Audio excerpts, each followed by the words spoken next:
Man, I forgot Halloween was coming this year. Yeah, it kind of snuck up on me too, to be honest.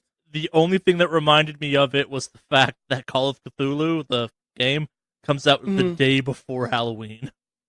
Wait, what? There's a Call of Cthulhu game coming out? Yeah, it looks pretty cool. Like, there's two Call of Cthulhu games coming out, technically. Call of Cthulhu and The Sunken City, which is more Lovecraftian horror-esque, which I get the impression is maybe the game I want to play, but the reality is if you make a game called Call of Cthulhu and no one's going, hey, this thing sucks, I will probably pick it up.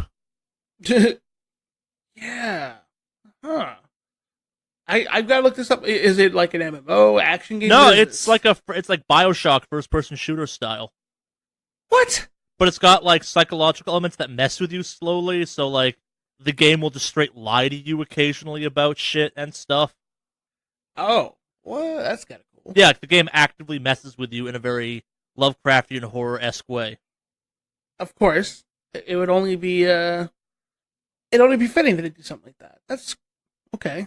And it's just sneaking up on you at this point. Like, I haven't heard anything about this game at all. It's been kind of stealth. Like, it's not going to be a big title, Jeff. And as we all know, like, big titles don't make lots of big waves like that, Jeff. But it's like in the certain communities, it's a big deal. I guess it's a Call of Cthulhu game, and not a lot of Call of Cthulhu games get made, Jeff. Why do you keep calling me Jeff? Jeff, you've been the co-host of the podcast for 100 and how many episodes we're at right now? We've never changed co-hosts, Jeff. You know, when you did the hockey thing, I was devastated. But now, this is hurting. What are you talking about, Jeff? You're from Los Angeles. You've always lived in Los Angeles. I met you through Extra Life LA. You moved to Portland recently, Jeff. Like, I'm not sure it's confusing. You don't care about hockey at all. Why would I talk to you about hockey? I talked to my friend Alex from back east about hockey, who I guess was on the podcast once or twice, but like, nah, it just didn't work out. But I'm not Jeff. Yes, Jeff, you are. You live in Portland. You work in IT. You have 2 dogs. You're Hispanic. You are from Los Angeles originally. I don't know what's more Jeff than that. Uh-huh. If you were pasty and pale, then you'd be Alex, who's exceedingly Irish. Hearing that statement was fucking hilarious, though. And I realized what's funny about that, Jeff? You are messing with my goddamn ham, Charthulu. I don't know what else to call you at this point, but I'll just take the CH. What are you talking about, Jeff? You are being a crazy man, and I don't appreciate being called Jeff. Especially when he's not here right now. Jeff, you understand these podcasts don't go out on the internet, right? These are therapeutic to deal with the fact that you think you're someone else. I am your therapist, goddammit. Okay, now I'm confused. This was going in a weird angle. It gets now like this every time, man. You think you're famous for something Wicked Studios YouTube. What the fuck's a YouTube, by the way? Okay, I don't need to buy this game because I just feel confused. And I feel like this is what it's like. What game, Jeff? I don't know. You're confusing me. I'm scared. It's too early in the morning for me dealing with this kind of change in my life. I guess I'm Jeff now.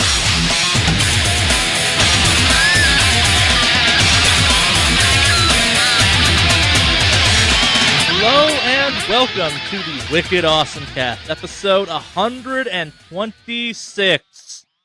Ooh, a scary 126. Yes, it's barely important. Yeah, I can't even fucking muster up something for that. Welcome to our yearly annual Halloween cast, Horrorcast, whatever the fuck we call this thing every year. But it's the first one without Jeff, which makes it scary, or less scary, because me and Alex are dead inside and don't really care about Halloween, apparently, and I think we're both going to sit inside and play Red Dead Redemption on Halloween, probably. So, howdy, partner! Welcome to the Horrorcast and first podcast episode since Red Dead Redemption 2 came out. It's going to be terrifyingly spoilerific, probably. So why don't you mosey on down to the next podcast if you don't like spoilers. I'm not even touching. I just can't talk about that game without talking about that game, I guess. Like, I don't know what to spoil at this point. But yeah, I'm Charlie, a.k.a. Mordak, and joined by Alex, a.k.a. Mave Online. Twitter handles, gamer tags, whatever. We'll talk about that stuff later at some point, probably. But yes, welcome. As always with our Horrorcast, our main topic every year is kind of Halloween-ass stuff or plans for Halloween or gaming stuff we do in October. Jeff's not here, though, this year for the first time, so it's going to be... What did you do? I think I played a scary game. Oh, no, wait, that was Hello Kitty. Many apologies for those looking forward to it. Oh, well. Yeah. Oh, well. Yeah. But yes, it is a spooky cast. It is just the one before Halloween, and just like Charlie said here, I won't be doing a goddamn thing more than likely.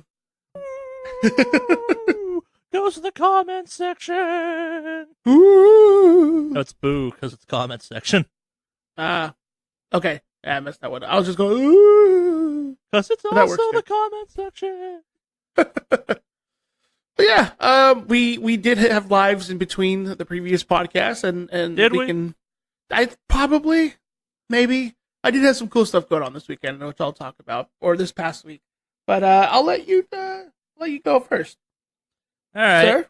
It's so, because we got an email asking about kind of LA hatred that we haven't had on the podcast for a while. I had my first real LA commute the entire time I've lived here in some ways. I had a hour and a half, 2 hour commute both ways for 3 out of 5 days this week, which sucked.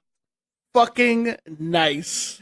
Yeah, I had some additional training for work. I had to go down to the airport or down towards near the airport to get to, and I've always been really lucky where it's I have a half hour commute tops. It's not that bad. Nah, I have more sympathy now for people that are like, no, I don't leave my part of town ever. Who I just used to give endless shit to. Where it's okay, that was hell. No, it absolutely is. Especially there are people who come from as far up as the Antelope Valley every day. Yeah, those people are insane. My uncle used to work at Pepperdine University, and he would go from Palmdale, Lancaster to Malibu every day for his work week to work. Was he also a psycho killer in his free time? Because that's obviously a sign of mental instability, dude. Probably. I don't know. Yeah. But, it worked out because he was able to put one of his kids through Pepperdine University that's completely fair. free. Yeah, if it works, it works. Yep. But, yeah. He had one of those giant, vans that they do, the group drive thing. So sure. That makes it a little bit better. Yeah. But the fact that there are people that come out from that far it's just amazing. Yeah. When I used to work when I was living in LA, I heard of a van pool that would come as far as one of the cities in San Diego County to drive up to LA to work and then go back home to San Diego area. Not San Diego, okay. But maybe Chula Vista or something like that. But yeah, that's the drive that people make, and it's insane.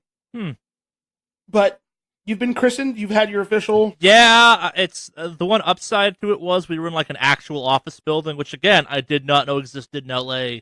There's a cafeteria thing in the basement that one of the days I was there served orange chicken burritos, and that was fucking amazing. That does sound pretty fucking cool, though. Yeah. Huh. That is actually pretty interesting. Yeah. I know, who is it? I can't remember. In Pasadena, there's a Pan Express that do the crazy experimental food. Oh, that's the corporate training space of the food lab. Yeah, This was different. This was just some dude's bodega thing that also has a kitchen built into it in the first floor of this office building, where it's so my dad is very obviously Asian of some kind, and my mom is very obviously Mexican, and this is what the menu is for this week. And I'm like, holy shit, this looks amazing. I enjoyed your Frankenstein lunch, sir. I felt bad that I'm going to walk around outside this thing for one day for lunch, and then I checked the menu because I came back in and got some Gatorade from him or something like that, and I'm like, why didn't I just come here? Why? Well, kudos on trying out some cool LA things. The fusion is just kind of feel it's been a while since I had real LA, but I think it was real LA food where it's it's heritages combined. The dude was serving Mexican, what he was calling Mexican mac and cheese one day, which was Mexican. It was mac and cheese, but then with a queso layer on top of it, and then chili powder mixed inside of it, and a bunch of other stuff. I'm like, this is really good. Why isn't this everywhere? Yep, that is fucking legit. Yeah. Oh man, that sounds delicious. That's Yeah. one of the things I miss from not being in LA anymore. Yep. Is finding somebody who's Frankensteining different foods together, and Yep. it's just making something that's wonderful every time. Yep. Anytime a restaurant is run by a guy who, like, actively hates people that take too long to order too, I'm immediately a fan. Mm-hmm. And that was this guy. Like, he, like, had someone cut someone once, where they said, I think, okay, next person, what the fuck do you want? I'm like, yeah. Yeah. Watched all of Daredevil Season 3 since last podcast. It's the best Marvel show Netflix has done yet. Yeah, I've heard good things about it. It's really good. There's none of that fucking hand bullshit that plagued the first 2 seasons. It's really kind of weird because they, like, nerf Daredevil right off the bat. They're like, yo, we dropped the building on you, fucker. You can't do all the, like, absolutely insane ninja shit you were doing at Daredevil Season 2. That was overpowered and dumb. Mm. We brought you back down to a more believable level. Yeah, it's good. It's got Bullseye in it. It's really cool. Nice. A lot of cool fight scenes. I hope they do a season 4 now because it actually felt like the comic books, which was nice. I went to a shit ton of hydroponic stores this week. Why hydroponic stores? So I recently invested in a bunch of seeds for various succulent plants so I can grow them. Because the succulent market of LA, well, decent, is not amazing. It's pretty kind of like, oh, there's like these 20 things. If you want like the really rare plants, you have to go to nefarious markets to get your hands on them. Nefarious market. Like the internet. Mm-hmm. And I have never grown anything. I've never grown any of those from a seed before. And one of the things I know from doing God knows what when I was younger is that hydroponic stores are only concerned about selling like UV bulbs and filtration systems and stuff, but they also want to be your one-stop shop to set up your operation. So stuff like seed starters from them is stupid cheap. Mm. Like I think I bought like I paid $14, which was going to cost me like $50 off Amazon, because those places do not give a fuck about anything but like the stuff you actually have to go there to buy easily. And I think I went to like 5 or 6 hydroponic stores, and like each one was more the stereotype of what a hydroponic store was going to be than the last. And I started off with like one in Pasadena, which is a classy part of town. And the dude, when I walk in, like he's like, "Hi, can I help you?" I'm like, "Yes, you guys sell used grow lights." "Yeah, we sell grow lights." "Cool, where are they?" "In the grow lights section." Which is, boss! He's asking lots of trick questions. Just so you know, your Discord. Yeah, I missed the small part. I was not looking to get into the weed business, but now that I know I can legally grow like 6 plants, and as long as they're for my use, and the government doesn't give a, the California no longer gives a fuck, I guess. Like, I never wanted to prior, but now I'm like, because I can, I probably still won't. But the option's on the table now. Yeah, the option to be on the table is pretty nice. Yeah. Yeah, no, the grow thing is interesting because, I mean, it's just so easy now, I guess. So Yeah, it's like I love the fact that one of the stores I was talking to them about this, they're like, yo, so long as the cops don't show up, you can grow as many plants as you want. So like, get real cool with your neighbors. I'm like, no. that's that stupid. Like, hey, it's only illegal if you get caught. Bullshit. Well, yeah, but wow, why would they tell you? That's a horrible. Like, yeah, hey, it's only illegal if you get caught, bro. Yo, no. If it's only illegal if you get caught, I'm aware. I am aware. Yeah, you know what? Still illegal. Mm-hmm. Yeah, I recommend everyone go into a hydroponic store at least once in their life so they can have that, like, oh my god, I've walked into exactly what I thought this place was going to be. Mm-hmm. And they get real confused when you're trying to use the equipment there for anything but marijuana. It's pretty fucking funny. Well, I figured like all the hydroponic shit is just all about, hey, it's just farming equipment technically at the end of the day, which is why it's like, dude, you're gonna grow cactuses with this? Yeah, I didn't know you could smoke cactuses. I'm not going to. Right, shut up. Yeah, bro. Wow. Yep. All I gotta say is wow. Yep. And before we get to Red Dead Redemption, which I played a bunch of this week or since it came out, which is like that's only 2 days ago, I learned something really awesome this week. Hmm. Well, so you know how I was super excited about those hippos in that Hitman trailer, and they were in Colombia, and I'm like, huh, why are there hippos in Colombia? Yeah. Well, it turns out there really are hippos in Colombia. What? So, one Pablo Escobar used to have a zoo, and he imported a bunch of hippos to the zoo. Of fucking course he did. And when, he got arrested and stuff, the zoo kind of fell into disarray, and a bunch of the exotic animals got out. Specifically the hippos. And the hippos have been doing what hippos do best, which is murder fools and fuck in the jungle. So I guess there's now an invasive species population of hippos. They've been surviving just fine? Yeah, what do you think in a Colombian jungle kills a hippo? This is true. I didn't think of that.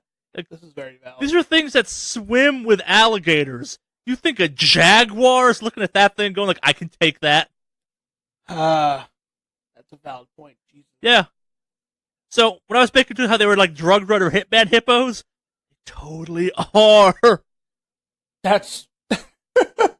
Shout outs to Hitman for being accurate about that one, though.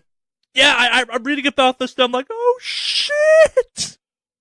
I'm gonna murder so many people using those hippos that are real. Oh, they're gonna use that as an item to kill people in that. Yeah, yes. Totally. I've also heard rumors there is a hippo disguise. How? I don't know, like a hat or something. Oh. Be below the water. Like the crocodile hat in Metal Gear Solid 3. That's fucking great. Oh my god. Yeah. But yeah, probably most important of all, I played a bunch of Red Dead Redemption 2. Which you've also kind of played some of, right, Alex? Yeah, a little bit. Mainly watched Mandy play because it was her birthday gift. So. Well, want to put the Red Dead Redemption talk on hold till you get through your week? Because we can go on that one. It's not just one of us playing one game for a change. Yeah, I mean, I guess we can pause let's it for do now, your week, yeah. then we'll talk Red Dead before the news, because I have thoughts. Not all of them are good. Ah, really? This is intriguing, though. Yes. I want to see what you have to say about this. Yeah. One. And yeah, I guess we can hold off on it till then. So I guess I'll talk about my week. So well, you already said we'll hold off Red Dead, but so it was my girlfriend's birthday this week, and so we decided to do a little bit of a few touristy things, I guess. So, we kind of explored a little bit more of Portland, and we finally went to Voodoo Donuts. And What, you mean that fancy LA donut chain? yeah, the fancy LA donut chain, Universal. Yes. Yeah. Oh, I know they opened one up there. But I went to I guess Voodoo 2, which is their non-touristy one that they have in Portland. So it's not the they're tourist originally trap that from the first one would Portland, be. right? Oh, I know. Okay, just making sure. Yeah, no. I'm very aware of that. So, headed down there. They have some pretty cool donuts. It was alright. It was not bad. Although I have gotten the info on the local spot that people really like to go to. And it's not Voodoo Donuts, and it's not Blue Star. It's a nice little donut shop in Sandy called Joe's Donuts. That's the spot you go to. Apparently that spot's pretty fucking legit. I've actually had a few of their things, and they're pretty damn good. Is Blue Star the place that makes like a donuts for adults that cost like $10 a donut or something? Probably. Yeah.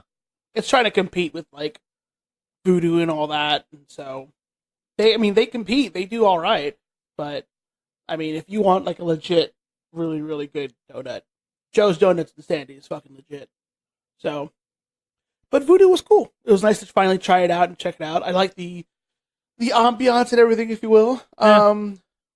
So, yeah, and then my girlfriend and I just kind of hung out around the area. Her sister flew in for her birthday, so we all kind of just hung out and did stuff, and then it leads to a neighbor update. Dun dun dun. Neighbor Dun, dun, update dun. part 3. Alex, don't engage your neighbors ever again. You idiot. So, here's what the update is with my neighbor. So, remember I told you I heard random noises? Smacking, like a random thud noises, or like she was banging on the walls or something, yeah. Yeah. Well, it turns out she was, in fact, hitting the ceiling with a broom. I was right? Yeah. You want to know how I know She that put it the confirmed 100%? broom through the ceiling? No. She's been writing to our property manager everything, including admitting that she's been smacking our ceiling with her broom. I mean, your floor with her broom. Yeah, well. Yeah. You get what I'm saying, though. That in-between part. She's been smacking her ceiling to hit our floor. Yes, that's how it works, yes. Yes. So, she's been admitting everything she's doing in written form to the property manager. I don't have to present any evidence. She's providing all the evidence for me. She's written that she talked about hearing us rolling in her sleep. She talked about that she put the note on our door. She has admitted everything to the property manager. And the property manager is sick of her shit. Which is fucking hilarious. And I'm like, oh, I don't have to submit any evidence because she's doing it for me. So I thought that what was does she hilarious. think the end game is at this point? I don't know. I think that somehow she'll think she's right and that we'll get like a warning. But like the property manager has already told me, you guys are just living your life. You're fine. I'm going to go ahead and submit all this stuff to upper management and they're going to issue her an official violation. Because at this point now, it is harassment. Yeah, no. Neighbor downstairs is the. How old moron. is this woman? She's not super old, but not super young. Like, she's maybe in her 40s. Oh, like, so. I want to guess. I feel bad saying this, but kind of like part of me almost imagines she's like, I'm going to write an open letter to this, and I'm in the right because this annoys me. But she doesn't seem old enough to not understand the world, like, doesn't give a fuck what you think. Yep.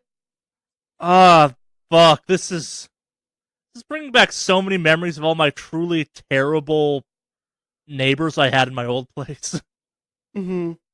Like that, the flip side of it was, like, I was the annoying neighbor in that case, except I was in the right. Where it was like, please stop playing. It's like, don't aim your karaoke machine at the floor at 2 a.m. in the morning, or like, don't like accidentally smash out your windows at 3 a.m. in the morning and shit like that. Yeah. Yeah, no. Man. This neighbor has been something. Like, is she being weird in the hallways, you guys? like, what is the passive version of this? Like, because I know what's going on. She's like banging on the ceiling and she's like sending messages being like, I am inconvenienced. But like, did she like hang out by your door and like flick matches at you in addition to that or something? No, not really. Like, she just does. We don't really talk to her that much. Fair. At all, really. Nor should you, because you're neighbors. Yeah. So, don't talk to her much. I mean, I might say hi every once in a while, but that's it. Now, like, if we both get home at the same time, we just kind of wait to see who goes in the apartment first, and the next person goes. I feel genuinely terrible for you because, like, this isn't funny, except it's fucking hilarious because I'm not the one going through it. But, like, this is one of those things that, like, in the past, it's like, oh, what's the worst that could happen? She gets evicted, then she breaks into your apartment. It's like, I live here now. It doesn't happen. I've seen it happen. Yeah. I'm terrified that it'll get, like, somewhere worse. Yeah. I don't know. Maybe look up what the rules for restraining orders are in your neck of the woods. Like, that's the nuclear option, but there's a certain point where it's like, if she is, like, dumb enough, bold enough, like, so sure she's gonna win this one that she's like, I'm gonna document every dumbass thing I've done, that is some chutzpah at that. I'm not sure what the right word is. That is some testicular fortitude I have never possessed in my entire life. Yeah, no, I just don't know, man. Like, we tried being nice and we thought we were being dicks. Never be nice to your neighbors. Never be nice to your neighbors. Like, be pleasant, be cordial, but, like, never be nice. Like, don't be actively a dick, but there's nothing to be gained by them thinking you can, like, be approached at any time. Mm. And I know that sounds like a shitty thing to say, but especially from a place where it's like, oh, we got brought a pie by our neighbor. Like, that's nice. We're not in Kansas. Like, you live in a city still. Yeah, it's Portland. It's fucking weird. But, like, city people are terrible. And, yeah, like, I know 3 people in my old building. And, like, it was like, hi, you've lived here almost as long as I have, so I know you. Mm-hmm. We hung out outside once. Yeah, I don't know, man. I'm just... Yeah. Yeah. So, pretty much that's where we're at right now. Yeah. But nothing else has really changed. Best of luck on that one. That's like the extra awkward. There's nothing you can do. Yeah. So, we shall see. Yeah. What happens? But yeah, no, I'm just I'm intrigued what her end game is because I don't think she knows. As long as it's still intrigued. I've been in situations where it went from intrigued to like, okay, I'm gonna walk across the room now and wait for the broom. Well, she can hit the broom all she wants. All she is providing more evidence that she's harassing us. Yeah, not a good look. Yeah. Yeah. So other than that, everything else is okay. Yeah. Red Dead Redemption? Yeah, let's talk a little Red Dead Redemption. Okay, so I suspect I am farther than you and Mandy have gotten, so what's happened so I don't, like, blow too many spoilers up for you, and the stuff I want to talk about is stuff I can talk about without necessarily going into something spoilerific, but yes, we're going to talk about Red Dead Redemption. If you're still going like, I don't have the game yet, I want to know stuff, I apologize. Mm-hmm. I mean, you can go ahead and kind of just go into it. Don't worry about me too much. Okay. Like, are you in the first or second chapter? I think she's still in the first. Okay. Is it still snowing? When I last saw, yes. Okay, that's the first chapter. Yeah. So, it's weird. So this game is very much broken into chapters, and I suspect every chapter is accompanied by a campsite location change, and I fucking love the first chapter. I think it's a really kind of very cool, deliberate, maybe a little bit too long tutorial segment. Like, that entire thing is a tutorial segment, and, like, one of the weirdest pro tips I can give people is, until a game says, hey, you have to deal with this system now, don't try dealing with that system. There's a bunch of, like, scripted events in that are like, hey, you don't have to deal with the food mechanic until we say, hey, you feel the food mechanic now. Oh, really? Which I didn't know about, and because I wasted a bunch of food trying to do things, and the game was like, actually, no, now it's your problem. That's kind of an interesting way to do it. Yeah, it's... So you're not necessarily playing this, you're watching it more. Have you picked up on how deliberately slow the pacing is? I probably a little bit, not too much, but yeah. Yeah, so like that first segment is 5 hours long, I think was what someone told me. And it could be an hour long if they like really sped some shit up or something. But that's not what they're doing. This is a deliberately slow, plodding start to a game. When you get to the second chapter, it kind of continues that. Like the game spends its time unveiling and like showing you like, hey, here's some stuff. And here's some more stuff, and here's some mechanics we've hinted at but are now a thing. Like you can name your horses and you can have like a stable and shit. Like, I just got a horse I like. Mm-hmm. I'm very happy with her. She's an awesome horse, and I like big horses. Not this small ass horse for me. So does like the horses make a big difference? Yeah, they there, do. The big horses handle worse, but I think they handle better as a result. Mm-hmm. They like. It's weird. They have like a wider turning radius, which I find more enjoyable to play as. The big horses handle more like the horses from Red Dead Redemption 1. The new horses, I suspect, handle more like horses of their like scaled size would handle, but I don't like how they handle, and I want a big horse as a result. The big horses also take way more damage. Hmm. Yeah, and they look like big horses. I like the image of Arthur Morgan rolling around on a Clydesdale, which is basically what I have. It's dumb, but I'm like, yeah, this is cool. It's... Yeah, no, like I said, I guess before I have to go far. off on this, like, this game is amazing. It's it is a showcase in like the artistry that can go into a video game. Like it, it's absolutely the game you point to when people go, "Are video games art?" Like Red Dead Redemption's like menu system for how you buy stuff in shops should be the first fucking thing you point to. And like it's weird because this game is stupid impressive, but maybe it goes a little bit too far. Maybe a little too far, really. This intrigues me. Go on. Like there's just some, like, there's just a certain level of detail with this that like I can just see the obscene number of man hours that go into some of these things happening. Like so, when you get to shops in the game, you can browse through the store, and all the fucking stuff you can buy in that store is on store shelves. That's really cool. Or you can go to the catalog, which I expect to be like a pop-up menu, but no, it's a real fucking in-game catalog with like fake ads and page-turning mechanics and an index, and like it's super fucking cool it's there. It is so unnecessary that it's there. But it's really cool, but also like because it's fucking flipping pages, part of me is like, nah, I'd prefer just a fucking shitty-ass menu to this, because that'd be faster. Well, I mean, I think for kind of the art and diving into it, I think that's pretty fucking Oh, it's cool. super cool.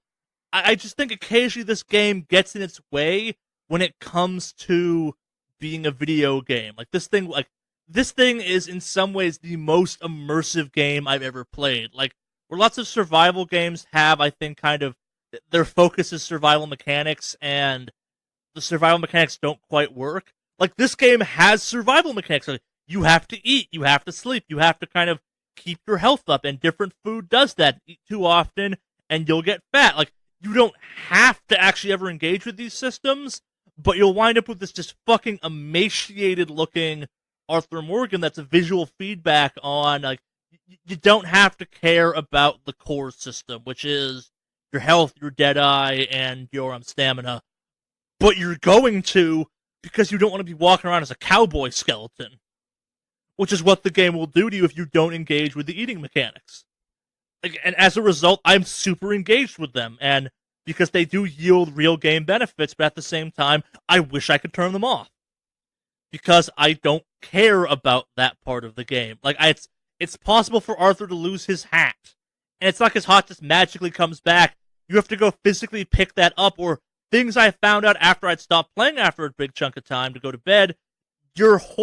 They recognized this was enough of a problem that your horse saddle is a source of getting your hat back, because it's possible just to lose a hat for like 6 hours, which happened to me, and I'm like, man, I fucking hate Arthur Morgan without a hat.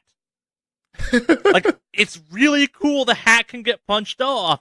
At the same time, I don't want the hat to get punched off because I have to go fucking find it then. And sometimes the game will make, like, picking your hat back up an objective, but, like, I got attacked by a mountain lion at one point and knocked my hat off, and it killed me, and I could not find my way back to where that mountain lion attacked me, so I couldn't find my hat, and I had no fucking way, and I didn't know you could just get your hat back from your horse.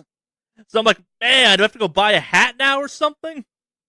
So I then killed a guy and took his hat, because I got sick of looking at Arthur Morgan's shitty-ass hair. It's good-looking hair, I just think his hat's a dumb hairstyle. And I can't change it yet. Oh, that's fucking hilarious. Yeah, the character customization in this game is amazing. You can do chops, like his beard grows at a believable rate. It's like the first time you change his appearance, you're like, holy shit! There's so many options. Like, and they understand, like, hey, this is a cowboy game. Weirdos like Charlie want to have Arthur Morgan running around a black duster, and I'm like, you're so fucking right, game. That's exactly what I want. And it's just there, but the game never says it's there. Mm-hmm. And, like, so in the first segment, you're wearing a winter coat. When you come down off the mountains into, like, the nice area of the second chapter, a pop-up says, hey, you're too warm, change your clothing. They've always been really good about that. No, they haven't. This is like, when was the last time they did this? Well, yeah, that's true. Like San Andreas was the last time they did something like this, and it was kind of a train wreck in that game. And like this game is like everything Rockstar has been like toying with over various iterations of shit, and it's fucking impressive. I also just kind of hate parts of it where it's like it's the Zelda situation where like it's a better version of that like degrading system they had in what was the most recent Zelda game I didn't like? Breath of the Wild. Breath of the Wild. It's far more manageable, which is like the biggest kudos I can give. But like my beef with this game is the same beef I had with Zelda, except they justify and make the system so easy to deal with that I'm like, it's part of the game, I'll deal with it. And the fact that it's not mandatory. Like if you don't want to engage with the core systems, you don't have to. The game will like not be harder, but engaging with them does make the game a little bit easier. It's like every mission has side objectives.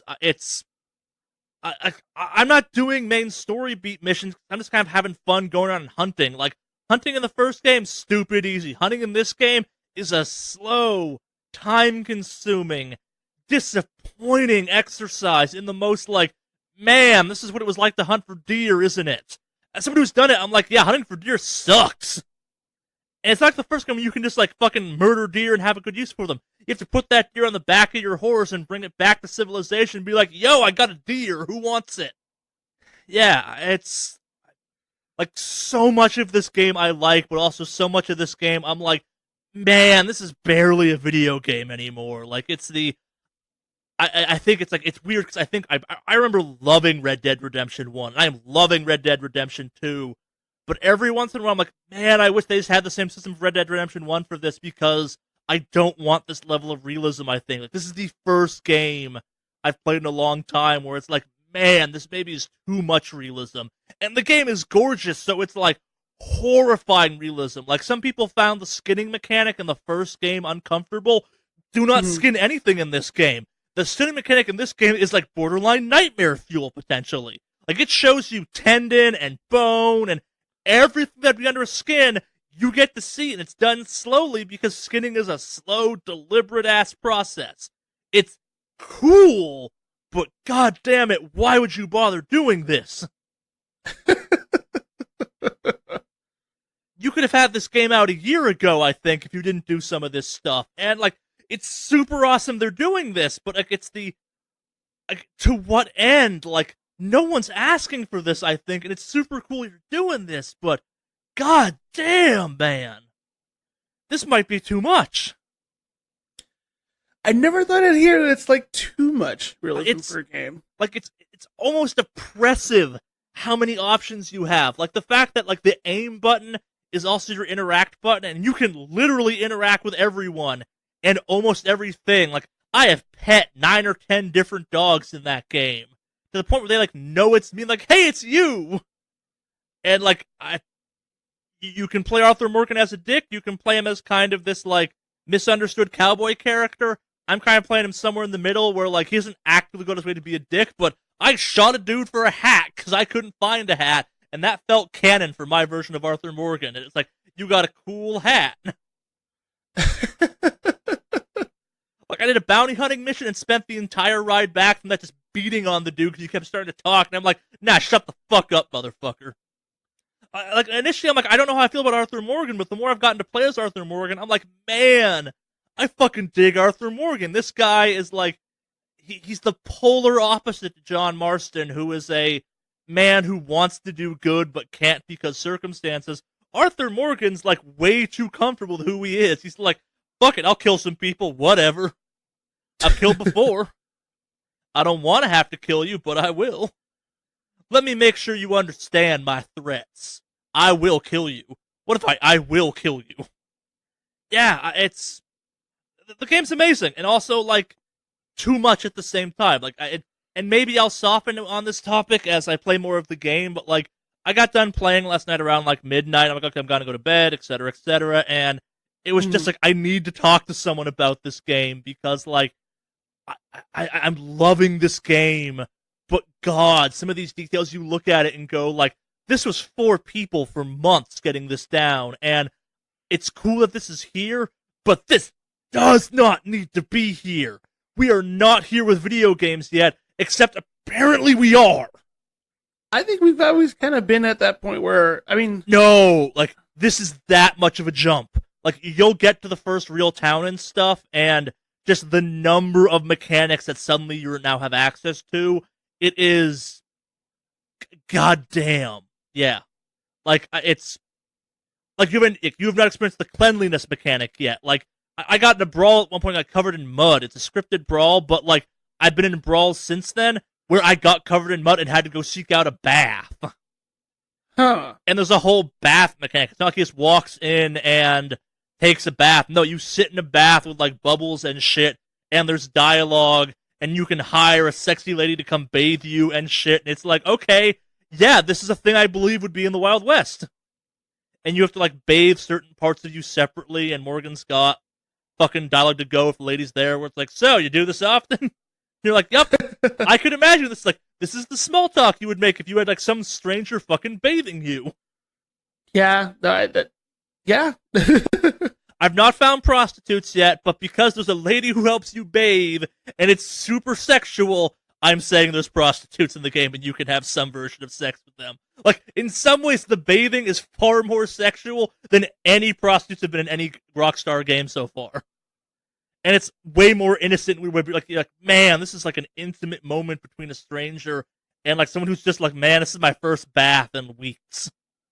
Like, there's a whole horse husbandry mechanic. As you bond with your horse, you can do dressage stuff, where you can like do that weird ass prancing, which on my giant ass horse looks weird. But like, anytime my horse and me do something, I make a point of feeding her and petting her and brushing her down, like, after a long ride. And I'm like, why am I doing this? I'm like, it's my horse and I care about it. And I'm like, yeah, but why? Because I want the horse to be happy. It's a horse in a video game. Yeah, it's a horse in a video game. I want to have happy. Shit!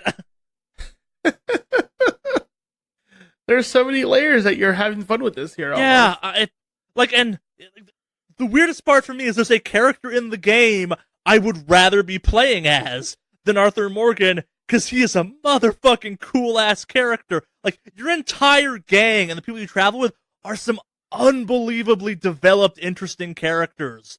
And it's not just because he has the same name as me, but, like, the character of Charlie is someone I want there to be DLC for, and anytime he wants to talk, I'm like, fucking yes! I need to know more about your crazy-ass origin story, man. He teaches you to bow hunt at one point, like, dude is cool, unbelievably cool. He's a half-black, half-Native American dude who's, like, good with the ladies and shit. It's like, man, you are such an interesting character. I wish I was playing as you. But also, Arthur Morgan's an amazing character who also falls into the victim of outlaw open-world game, where it's like, yo, he's a bad person who's, like, he's a bad person, but he cares about horses and writes in a diary and, like, tips his hat at the ladies to be polite and shit, and like, has moments where he's like, man, I wish I had a woman. I understand why I don't, because I've killed a lot of people, but like, yeah, it's almost like oppressive just how much is in this game. And it's amazing. But like, you feel the weight of this game on you, which I get the impression, I am not far in the game yet. Like, I've very deliberately been just kind of tooling around, playing around the open world stuff, helping out the camp, hunting down bounties, like getting a good horse, etc., etc. Just hunting game because I could, and selling its pelts. Like, I have my ammo system, I think, fully upgraded. I haven't even, like, I'm at the first chapter. It's like, no, I need more ammo for my shotguns and repeaters, because those are the 2 guns I use the most. I need that shit. Shotguns for when I'm bear hunting, repeaters for everything else, and bows for hunting. But I'm getting ahead of myself some. Like, I went into full media blackout before this game came out, and I've lifted it some just to kind of like, okay, I'm far enough in. I don't think anyone's gonna like spoil, in a traditional sense, any part of this game for me that I care about. Like, I know how this game ends. I've played Red Dead Redemption, the sequel to this game, technically. Like, the events, like, and I can kind of see where this game is going to go, because I know the story of Red Dead Redemption, and like, the characters of Red Redemption are in this fucking game with a lot of prevalency. like John Marston is just kind of yucking it up around, and your character kind of actively doesn't like John Marston for very specific reasons that I think are Arthur liked John Marston's wife and she wound up picking Marston. It's a very human reason too. Like there's lots of stuff, but yeah. So it's weird because one of the main characters is Dutch, and Dutch is kind of the villain of Red Dead Redemption 1. And so the story of Red Dead Redemption 2 is Robin Hood, if Robin Hood was kind of an annoying intellectual who like was big into the kind of communist, everyone's equal idea, and also was kind of addicted to being an outlaw. Because the backdrop for the game is always kind of this: we're getting enough money so we can go buy some land and be free. Except you keep having opportunities to make, I don't know, probably enough money. I think Red Dead Redemption 2 is what ties Red Dead Revolver to Red Dead Redemption, because they keep making reference to a boat job that went really badly in Red Dead, and at like right before this game started. And a big kind of plot point in Red Dead Redemption, Red Dead Revolver, is a boat job that goes terribly. But they had a big score coming in that could have been that, but it went wrong in a variety of ways. But also, Arthur, one of the other gang guys, was working on like another far safer, just as lucrative, but it wasn't as cool job that wasn't kind of like as immediate. It's very interesting because like you're playing you're playing as a character in a gang that's after its peak. Like it's on a decline. Life has gotten harder for everyone. Times are bad. Like they've lost their luck, I think is a phrase they use at one point. And it's a story of decay and rot and everything falling apart around you as you go. And like that weird theme exists through the entire game. Like this game is as much a story of Arthur Morgan as it is the death and kind of rotting out and decay of this idea that the West was free, because this game is about the West not being free anymore, kind of civilization coming for the West slowly over the course of the game. Yeah. Well, I remember dialogue in the game. They talk about that rotting decay feel infests every part of the game in just a like beautifully deliberate way. Like it makes sense you have to eat because humans decay without food. Like your guns decay and require kind of maintenance and upgrade. Like they won't ever break on you, but a well-maintained gun works a hell of a lot better than a not so well-maintained gun. Yeah. Yeah, it's like it's about maintaining what you have while you can, because you just see everything falling apart. And like I've had kind of this like, oh, we're going to get to know your gang. Here are some stories about them. Like get to know them, etc., etc. And like everyone, like with some exceptions, is a shadow of who they used to be. Like I think this guy, I wish I could remember his name. Was like Rodin or something. Rodeo. He's a con man, but he's a con man who like got out, and because he's a con man, got back in because he can't help himself. And they've implied he was married and his wife died. I think she got killed by a bear because he's got some beef with a bear. It's an amazing game that like things will probably definitely change. I suspect like little dumb things. Like I within the first 3 hours, I had a weird technical glitch where I was like playing dominoes with someone. It was like first 6 hours, and their character model just vanished for a chunk of time, or if I was off in a tree. Like this game is not perfect. It's not free of open world weirdnesses, but they're not as bad as Skyrim, and a lot of them don't matter. And like where people are like, oh, Skyrim is so detailed. No, Skyrim is full of things. This game is detailed, like obnoxiously so. If you see a dresser that has 3 drawers on it, you can open all 3 drawers, and you have to loot that dresser. And it's a button prompt for every single fucking drawer, which is nuts, but also unbelievably cool. Like, if you're running when you hit a door, you slam it. If you're walking, you open it kind of casually. Like, it's just some of the stuff, and people react to that. Like, if you're walking around covered in, like, horse shit and mud, people are like, ah! But my freshly shaved Arthur Morgan's like, how you doing?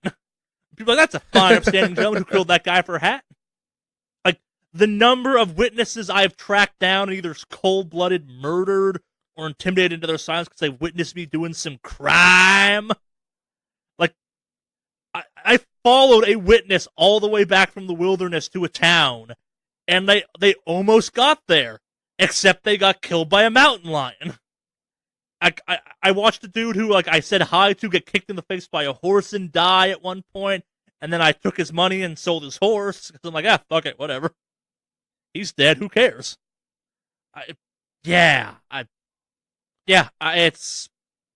It's an unbelievably impressive game. Like, I don't think the shooting feels as good as it could. The horse riding takes a little bit of time to get used to again.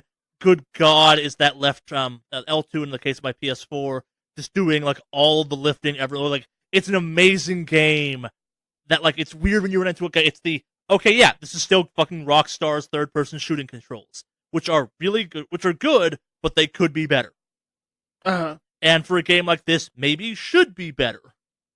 But it doesn't matter because, like, holy shit, this game is beautiful and impressive, but also, like, when it breaks hard and weird-ass shit happens. And there's some deliberate choices I don't agree with. Like, if your horse can be out of range to be summoned, which, again, realism totally makes sense. From a gameplay fun perspective, I killed a guy to take his horse so I could go find my horse at one point. Kinda sucky. So, let me, because that statement was great. You killed a man to take his horse so you could find your horse. Yeah, horse. Yep. Or your horse. Yeah, because it was out of range, and I'd wandered off and forgot to call it to me while I was hunting. Huh. Yeah. Like, yeah. That's just glorious to think about. That's that game. That is what that game is. Like, it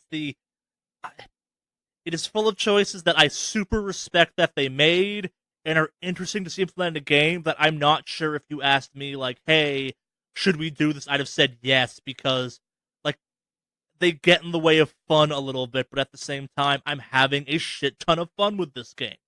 Like, the level of role-playing as Arthur Morgan I am doing because, like, I'm making hard decisions as Arthur Morgan, where it's like, I could walk all the way back there, or...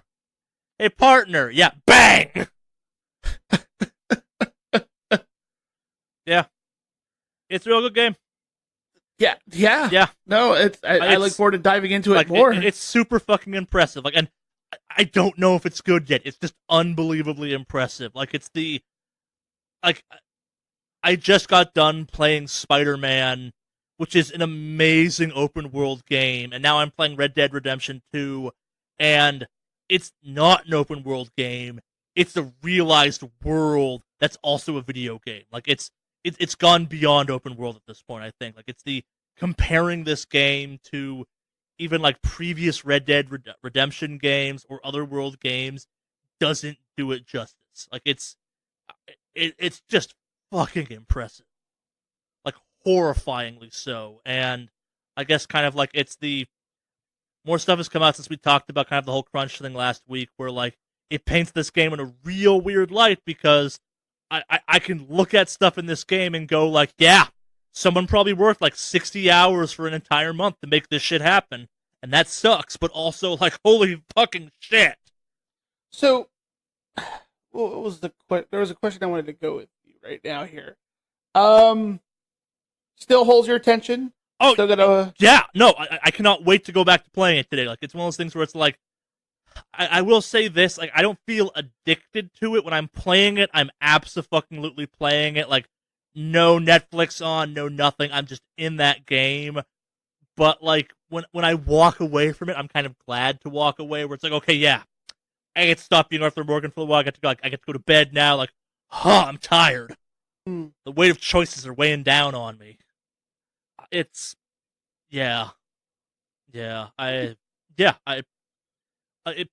it's super fun to play, except when I'm like, this is a choice I don't agree with, but, like, also, it's a choice. It's not like lazy game design. It's no, we're intentionally doing this because it goes along with this, like, a slavish devotion to semi-realism they made this game in. And, like, the game's still a video game at certain points. Like, Arthur Morgan can take a lot of bullets. You've got Matrix vision occasionally.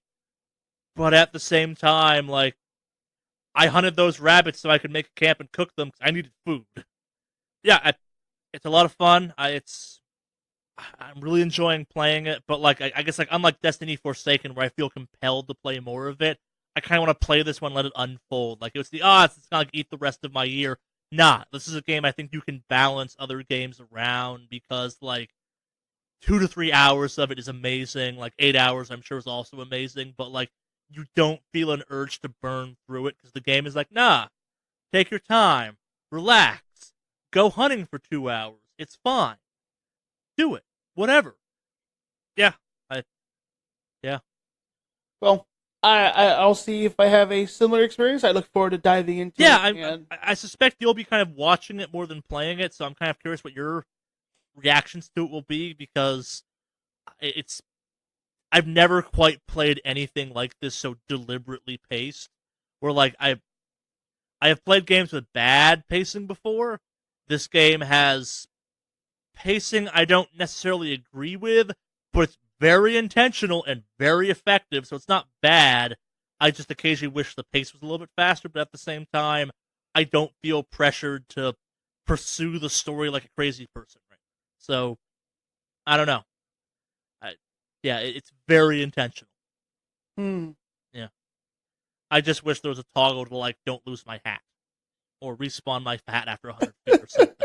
It's dumb stuff like that where it's like, I get it, but also, like, why?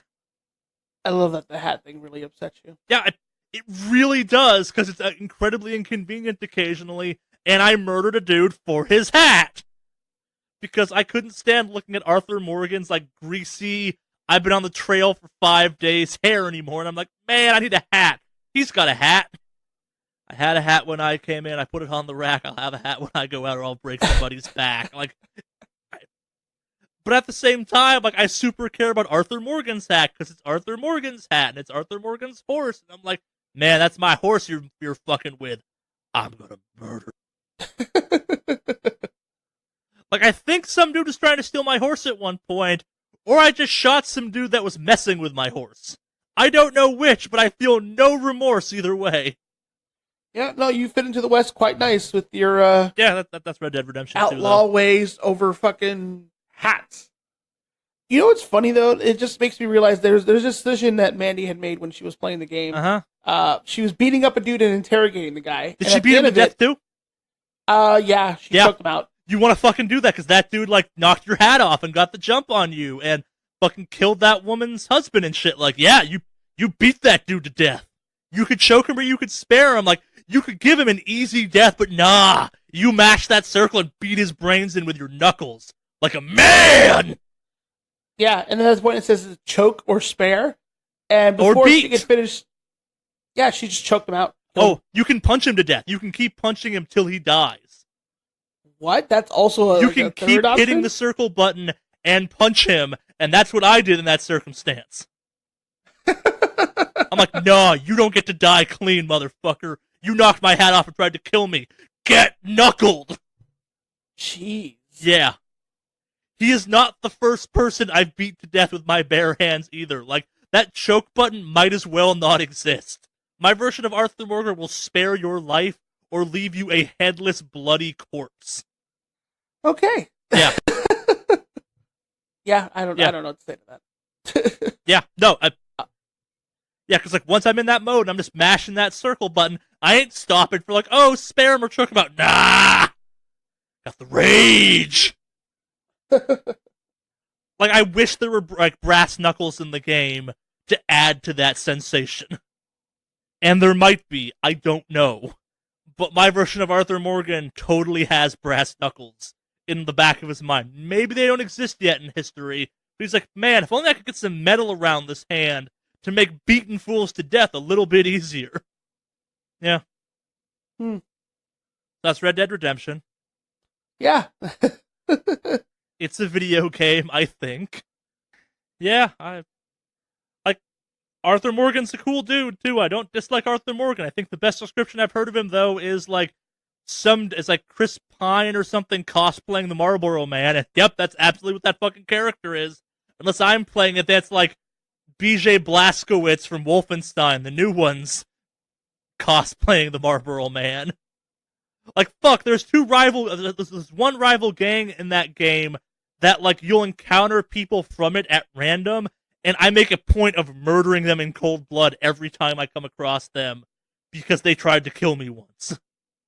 But I will totally help that lady on the side of the road who lost her horse. Yeah. I'm sure more on Red Dead Redemption as I play through and Alex plays through, just because, like, there's just a lot to unpack there.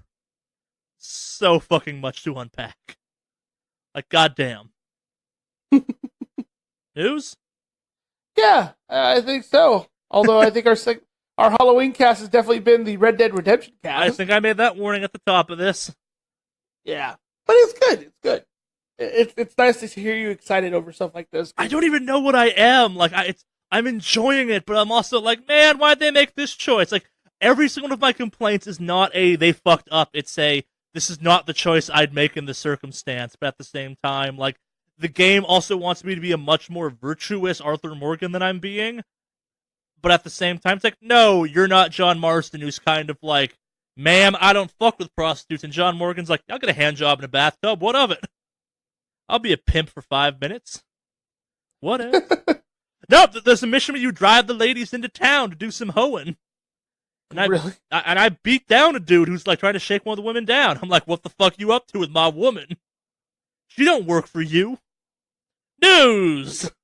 News! Gotta get off this topic. News! We don't have a ton of news this week because it's...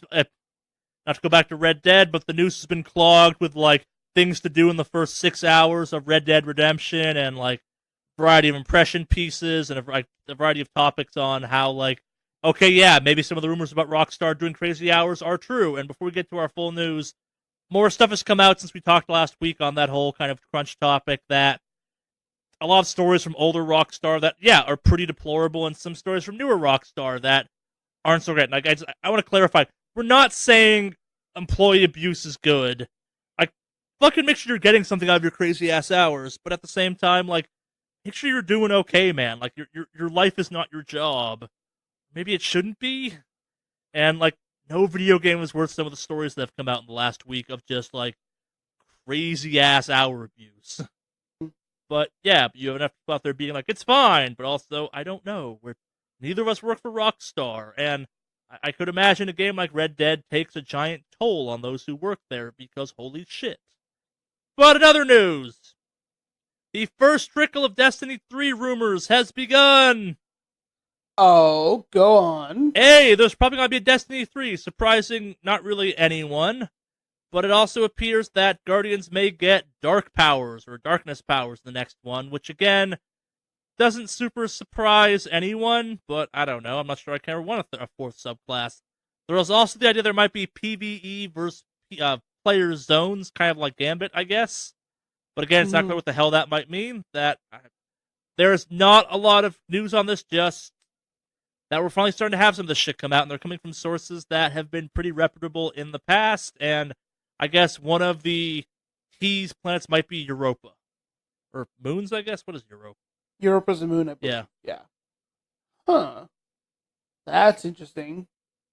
Guardians using darkness? Okay. Yeah, it was only a matter of time. Like, there's a bunch of rumors we were going to get darkness powers in Destiny 2 that haven't come to fruition, but I think, like, for based on the release schedule for these games, Destiny 3 might be the last game.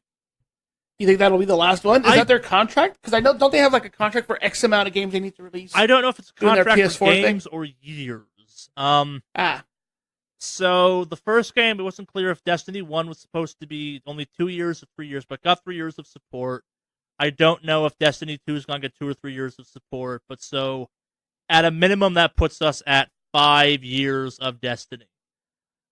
If I was Bungie, and I'm not, I might start trying to make Destiny 3 the kind of, quote, final Destiny, and then transition into for the next 5 years, because you've kind of, if you just make Forsaken 2, and have the game kind of pick off at that point for how you're doing missions, and the weapon system, and stuff like all of the major kinks you might release a fourth Destiny for, I think have been fixed. It's just about stories at that point. So, the idea of Destiny 3 being the last one and then it being like 4 years of big DLC expansions or something, that makes more sense to me, I guess, than Destiny 4 and 5. Mm-hmm. And you also get people like me that are like, but what about my character from Destiny when you can finally go like, shut up, we're only doing 3 of these, like, your character is the same character from here on out, which I would like at this point, but yeah. I don't know.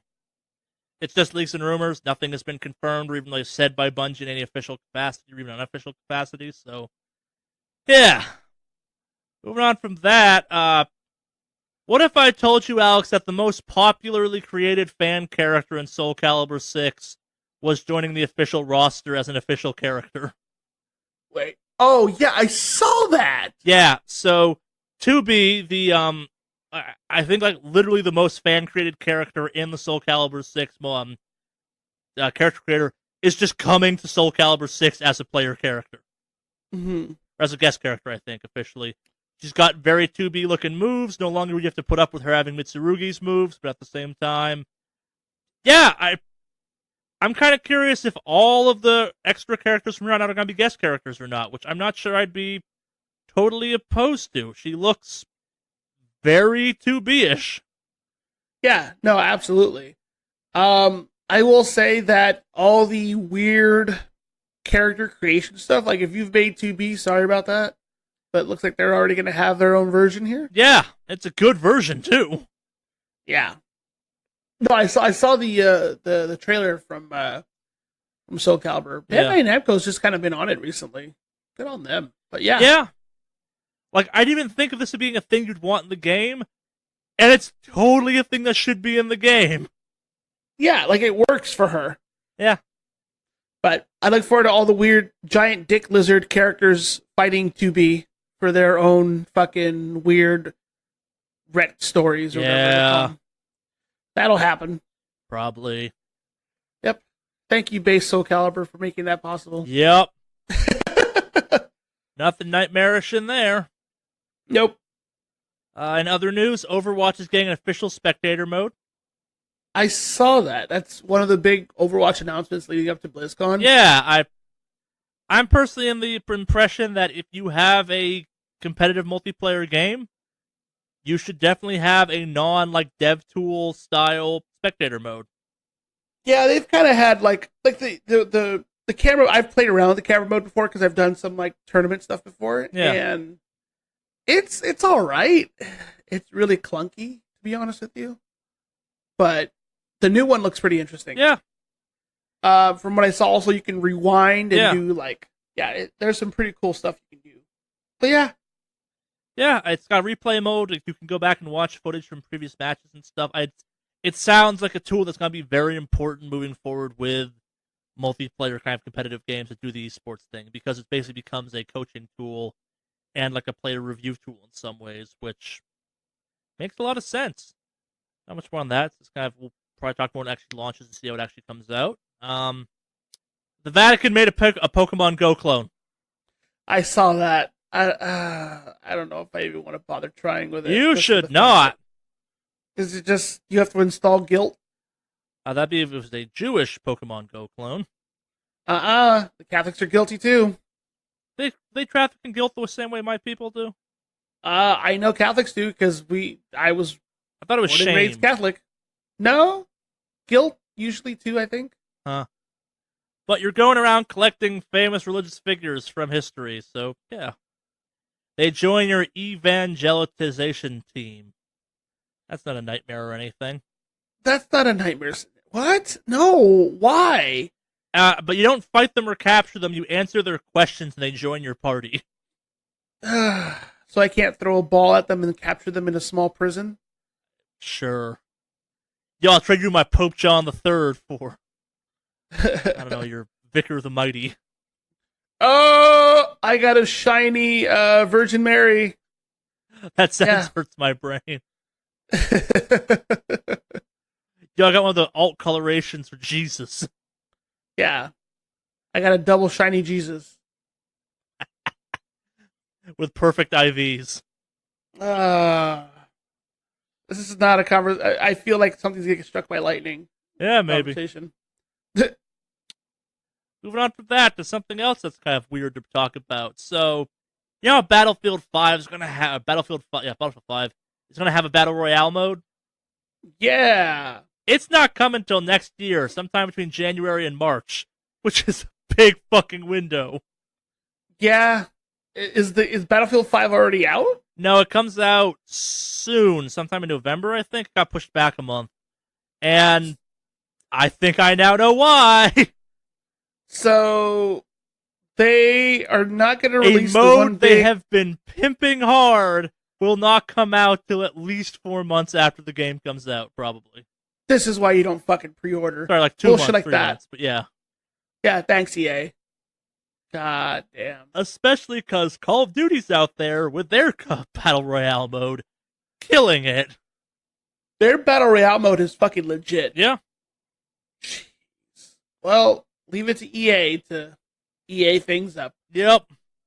Good fucking job. Apparently there's some band announcements at BlizzCon as well. Yeah, so they just announced the lineup for BlizzCon. So just to give you some context, let me tell you who they've had in the past. Okay.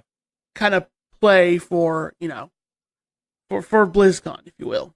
So you've had the likes of The Offspring. The Video Games Live came out and did their thing. They've had Ozzy Osbourne, Tenacious D, Metallica, the Foo Fighters, Metallica, Linkin Park, Weird Al, Muse, and now Train. Okay. Train. Okay. Also, Kristen Narin. You may not recognize the name, but you may recognize him from his famous role in Game of Thrones as Hodor. Look at the site. You have Hodor. Yes, Hodor. And last but not least, Lindsey Sterling. So, just again, Offspring, Linkin Park, Foo Fighters, Tenacious D, Blink, Muse. So you got Hodor now. That's a pretty big get for BlizzCon. Hodor is alright. I don't even know who Train is to have a reaction to them. They're like some old 20-year-old rock band that like had songs like, was it Hey Soul Sister, Calling All Angels, and Drops of Jupiter? Oh, is that them? Yeah. They suck. I mean, Lindsey Sterling's kind of cool. I like her. So, yeah, I don't know. It's weird. I honestly, I mean, BlizzCon's next week. I think this BlizzCon's gonna be a fucking train wreck. They've had to come out and say, hey, don't expect anything super crazy. Like, already trying to defuse stuff, which leads me to believe this fucking BlizzCon is gonna be shitty.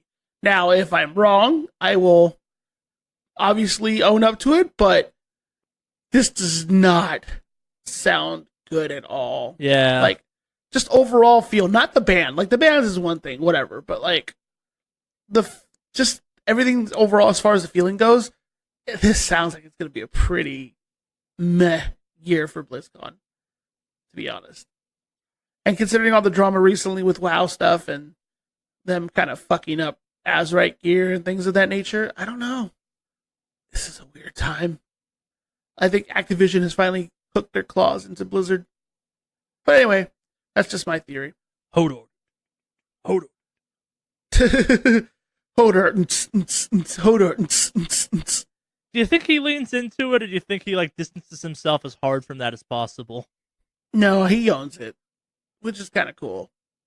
Because he was a DJ before, I think, but he's also like a big WoW guy. So, according to his bio, he's been Ireland's like #1 DJ for decades now. Yeah. Not that I was a big fan of the DJ music, but I'm still trying to figure out who the fuck Steve Aoki is. I know he's the cake throwing guy, but like, they keep putting billboards up where it's like Steve Aoki opening up so and so, and I'm like, why is that a good thing? I don't explain to me this world of DJs. Yeah. Throwing cake. Hodor. Throwing cake. Hodor cake. Okay, that I'd be into. Hodor cake? He's fucking throwing cakes that are like shaped like Hodor out into the crowd. That I care about. That's a gimmick I can get behind. Or if he performs his entire set like pressed up against the door, yeah. Yeah. That would be kind of funny. Yeah. On the less funny topic, whoever runs the GOG Twitter account needs to get their shit together already. Yeah, not a good use of those hashtags there, bro. Also, to refresh your memory, this is not GOG, whose parent company is CD Projekt Red, has a bit of a history of maybe not being the most good about not causing fights with trans community. And once again, this one's not quite as bad as the previous one, but also it's kind of way, way, way fucking worse. Uh-huh. Where they use the won't be erased hashtag to promote PC game sales. Yeah, not a good move. This is just fellow kids gone extremely wrong. Yeah, it's kind of funny if it wasn't like such a bad hashtag. Like if they was cancel South Park or cancel The Simpsons, then I'd be like, okay, fine, whatever, fuck it. But nah, this is a bigger social issue that they use completely wrong, and given their past history, it's kind of a, yeah, you should just fucking stay at home. Yeah. I don't know why that would just be like, you know what? That's a good idea. Let's run with that. Yeah, I could only assume it's like, remember, it's not a US-based company. I think they're Polish or something. It could be this hashtag is super popular. Let's use it. Maybe we should look it up. Nah. But I mean, click it. See the tweets that are coming out for it. Not hard. Like I said, nah. Boy. Yes. And last but not least on our news articles this week, I may not be getting a PSN username change because with the beta program for that, a giant disclaimer has arrived for a variety of people that hints that you could lose anything from save data to DLC. Whoa, what? Yeah! Fuck that noise. Yeah, so an email went out that kind of spelled out that was a disclaimer for you had to click on a get voucher part of it that spelled out like, hey, here's some stuff that might happen. No. And I guess like we weren't totally, I didn't dig as deep into it. I should have. We talked about this 2 weeks ago. There was already some rumors going around where it's like, yeah, it might not be as smooth a system as people think it should be, or that it should be, period. But that is a terrible, fucking like. Oh hey, you can get your name traced, but you might lose everything. Okay, so the consequences listed for possible consequences listed for changing your ID include: you may lose access to content, including paid-for content that you've acquired from your games, including content like add-ons or virtual currency. You may lose you may use your progress within games, including game save data, leaderboard data, and progress towards trophies. Parts of the games and applications may not function properly both offline and online. Previous online IDs may remain visible to you and other players in some places. Remember, this is a service that's going to cost people money to do more than once. No, what the fuck is wrong with them? That's fucking stupid. You can't charge people and then have it fuck everything up. Oh my god. God damn it, Sony. Oh, yep. God. That's just... No, like, leads me to believe they don't know how they're doing this database. The impression I've gotten upon digging into this more is that no. So, unlike lots of other online IDs that kind of give you like an alphanumeric barcode style identifier, they give you like an identification account number, and your name is just an interpretation of that number, essentially. Sony really did hardwire your user ID to the user ID you gave them. Yeah, so that's what it sounds like. Yeah, so the process of changing that is very problematic. Yeah, because you're essentially changing your ID number in the system as well. It's not just a display name or a... Why would they tie it to the fucking username and not to like a numerical thing on the back end that we don't see? Yep. Why would they do that? Who in their right fucking mind would set the database up like that? I don't work for Sony, dude. Like, you gotta remember, Sony Online for PS3 was free. And it was kind of a cluster back then. I don't even know what to say. That's Yep. a colossal fuck up. Nobody's fucking doing it. Yep. I will probably wait and see, but yeah. Yeah. This might happen. It's probably going to be will happen, and they just need to word it in a way that's not like, hey, Well, they also have this thing up there where it's like games made after, I think it's like April something, 2018 will be fine. I'm like, that's very recently. Jeez. I don't know what to say other than fucking Sony. Yeah, This almost makes some of the Switch Online stuff look passable by comparison. Kinda. Yeah. They're their own set of problems. Yeah. Come on, Sony. Yeah. Come on. Bruh. Bruh. Sony, bruh. Yeah. Yeah. That's the thing. Well, that does it for our news this week, and as promised, it's time to get spooky up in this bitch. Woo! Spooky. Me and Alex are not the people to go to for spooky, unfortunately. Nope. I'm probably playing the Call of Cthulhu video game because it comes out the day before, and the spookiest thing about that is I bought a retail copy as opposed to just downloading it. Because retail was cheaper. Maybe I'll do a stream for it. I don't know. Did you have any hardcore Halloween traditions before you moved up to Portland, Alex?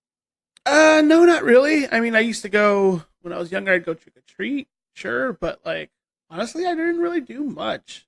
I used to do every once in a while, not often, but I used to do those streams where I'd have my cousins like come over and we'd have them play in a room by themselves, like Slender Man or whatever. Okay. But it wasn't anything like it was like a tradition. It was just kind of like something we do. I didn't really have any cool, like legit Halloween traditions other than Sure. a few things here and there, to be honest. Yeah, not really. I think I've been on record for a while basically saying the longer I've lived in LA, the less I care about Halloween. Jen has infested our front yard with a collection of zombie flamingos, which is fun. I have a house this year. I'm going to give out candy to kids and be like, yo, I put razor blades in that shit. Or maybe I didn't.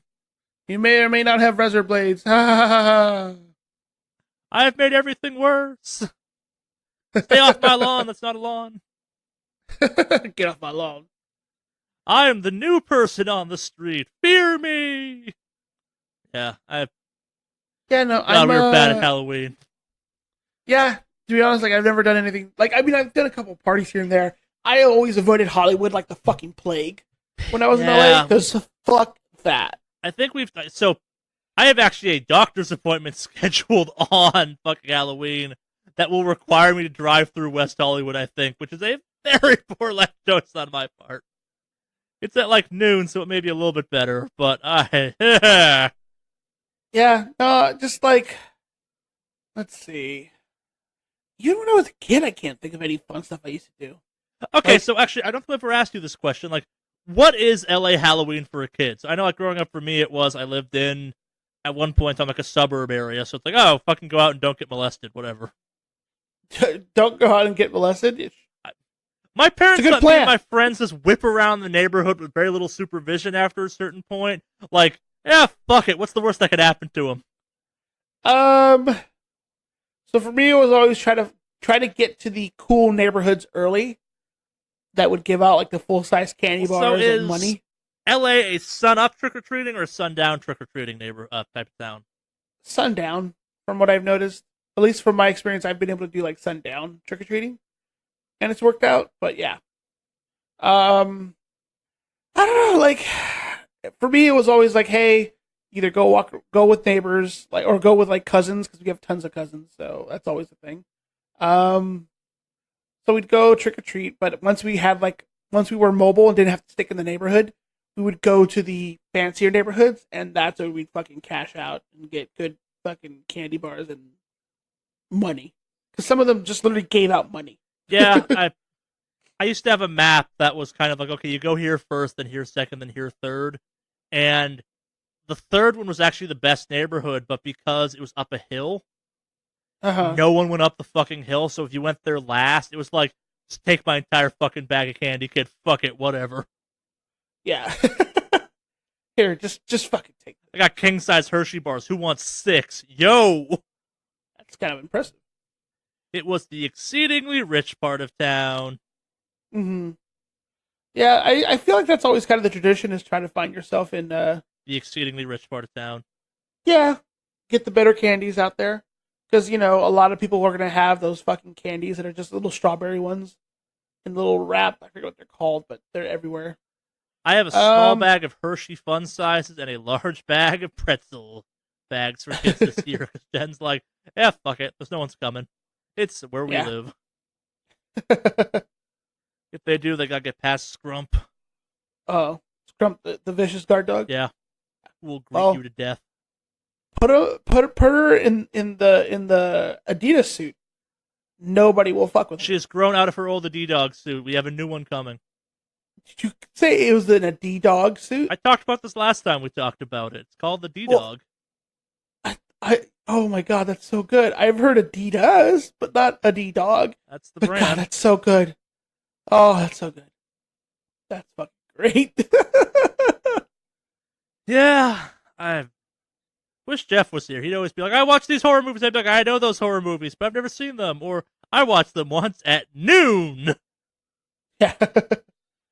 Yeah, no, I mean, I wish I could say I did have a lot of fun Halloween traditions, but I like to kind of decorate a little bit, I guess. And, that's pretty much it. I never got a chance to decorate much when I was younger. So, we'll do some of the Halloween decorations, which is nice. In fact, Manny has already decorated some of the apartment. You're in an for the apartment, holidays. too. Apartment decorations in an apartment is hard. Yeah, but we do have a balcony, which is nice. That's fair. So we can still hang some stuff. Put someone hanging themselves off of it. That's always a classic. Maybe. It's actually not a bad idea. Do like a mannequin that's holding onto the edge of the rail or something. That is actually not a bad idea. I didn't even think of that. That's fucking genius. Have it dangle down front if that's in your downstairs neighbor's view, though, but just out of reach. Have it play music at them. That's just what I need from that neighbor downstairs. Dude, they've been complaining that a few of the lights have fallen off. The bulbs that have fallen off into her area. So that's what I deal with. Yeah. You should find the dead zone where it's technically still your floor. Probably, I guess. I don't know. But I mean, that's right. I used to care a lot about Halloween decorations as a kid. As I've gotten older and had to live in apartments, I'm like, whatever. Yeah. But I mean, I guess just I'm trying to circle back. I'm trying to think of some of the Halloween stuff I've done. I've done some fun stuff before when I've gone to parties. Don't get me wrong, I've done a few of those. But that was only if it was spur of the moment. I didn't actively go out and be like, let's go do this. We're gonna go do that. It's always been hey, we can go to this or we can go to that. Okay, sure, we'll go. But I've never been a fan of super crowded Halloween parties. Yeah. So tell me what a was it a Bostonian? We've definitely talked about this in the past, but so Boston has an unfair advantage when it comes to the rest of the U.S. when it comes to Halloween, and it's that the town of Salem exists a short 20-minute train ride from Boston.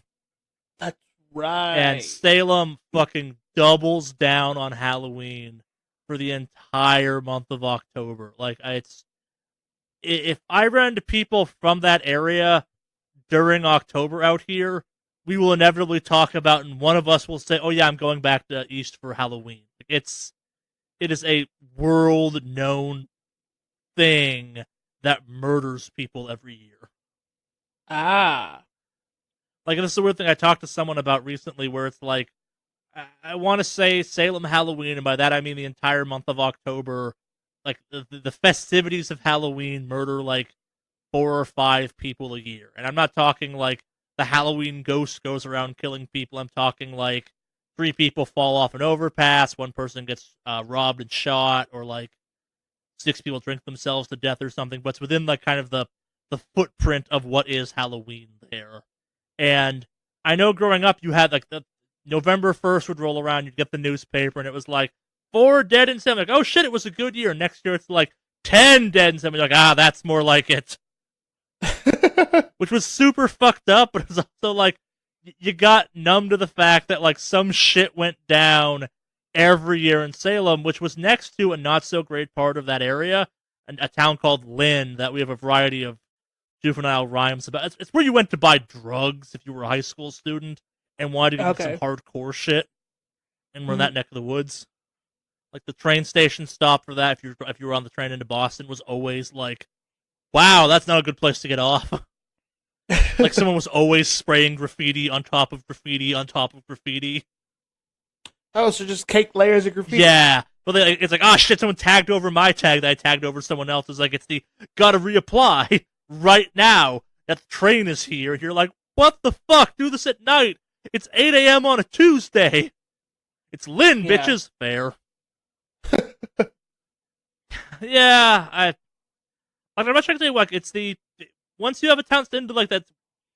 The other difference being like Massachusetts is fucking old, and by that I mean like we have 200, 300-year-old homes, and like I think the Salem, one of the graveyards has like Edgar Allan Poe in it or something like that. Like you have historic graveyard tours that happened at night and shit. Like you can lean into the spooky history where it's like, behold, our tour where we burned women at the stake for being witches, except we didn't because we hung them because no one actually burned witches, but you know, tourism at the sake of our expense at the cost of our ignorant history. You gotta understand too, the college in the middle of Salem State University technically, offers a degree in Wiccan studies. Of course it does. That town leans fucking hard into that witchcraft stuff. Hey, I mean, if it's marketable, why not? It is very marketable. Like I don't know what the LA equivalent of like that many fortune teller and Wiccan supply stores in one area would be. Like the closest thing I can come up with is there's a fortune teller shop or a psychic down the street from where on the main drag near my house that has a fucking wizard outside their place. That every time I drive by, I'm like, it's the Tahunga Wizard. Huh. It's a 6-foot tall wizard statue. Holding a glowing crystal ball. I'm like, okay. Choices. I want to drive by there on Halloween, I just realized. Because either they don't give a fuck or they go all fucking in. Yeah. I gotta give them kudos. I live in a biker town now, so I'm not sure we do Halloween out here, but we'll see. Yeah. I don't have much more meaningful to add to this conversation if you do. If you don't. To be honest, like, it's a little surprising how we're kind of bah humbug over Halloween. Like, we're just kind of meh. Moving to California killed my enjoyment of a bunch of holidays. Like, it's partially because they don't feel like the holidays. Like, part of the cool part about Halloween where I grew up was you could wear a big costume because it was possible it would snow, or at least be cold enough to snow. It's just different. Like, 4th of July sucks out here as far as I'm concerned. That's for very practical reasons of, like, shit might light on fire. And I'm like, yeah, that makes sense. Yeah. I don't think I've ever been to a place that has legit, like, just fuck everything up fireworks. Yeah, that's where I grew up. Yeah. Nope, don't have that here. Patriotism through pyrotechnics. America. Basically, yeah. Look at our fire dick. You sounded like the hormone monster there for a second. Something like that, yeah. Yeah, like, it's also kind of like Easter didn't matter where I grew up, despite a very sizable group of people that really cared about that. But I moved out to here, and I learned everything is fucking closed on Easter. Mm-hmm. Which was new to me.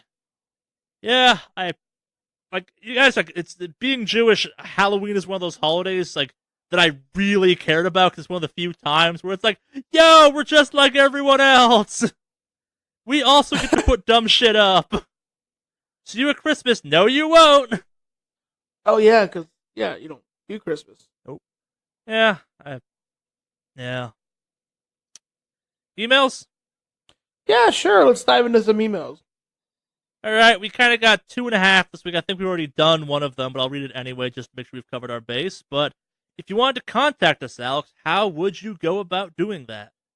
Oh, it'd be very simple. You would go and pull up a new email from whatever your email provider is, and you'd put into the email that you want to send wickedawesomecast@gmail.com. What's that email again? I believe it's wickedawesomecast@gmail.com. Wickedawesomecast@gmail.com. Down in the show notes, spell as it sounds, etc.